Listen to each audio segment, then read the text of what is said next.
On a spring afternoon in 1883, a young woman named Sarah tidied up her farmhouse in a tiny settlement called Eagle Creek in Arizona. While Sarah cleaned, her sister Elizabeth took a bucket outside to get water from their outdoor spring. So Sarah and Elizabeth actually lived together in this farmhouse along with their respective families. The American West at this time was sparsely populated and dangerous, so it was not uncommon for families to kind of band together like this. And so on this day, as Elizabeth was out getting water, when all of a sudden, the family's dogs began barking really aggressively, and she quickly went outside onto the porch to see what the dogs were barking at. She suddenly saw this massive four-legged creature with red fur, and its back was all twisted up, and on the back of this creature was this man.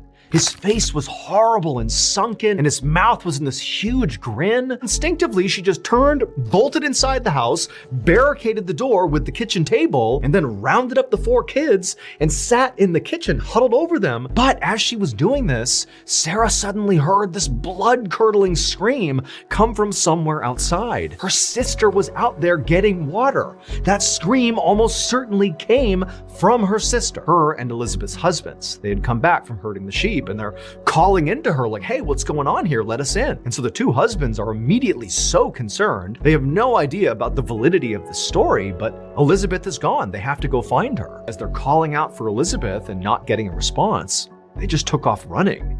And as they turned the corner and they finally saw the spring, they also saw Elizabeth. She was dead. And so as Elizabeth's husband wept over Elizabeth's body, Sarah's husband rode off into town to get the local coroner to come out and investigate. When he examined the hoof prints that were all over the place, they were way too big to be a horse's hoof print. A decade after Elizabeth's death, this farmer happened to look out his window, and there, standing in his turnip patch, was the so-called red ghost. He grabbed his rifle and he fired, and the red ghost crumpled to the ground right in the middle of the turnip patch. It would turn out the red ghost was not the devil riding some supernatural monster. Instead, the red ghost had red fur, a long neck, and a humped back.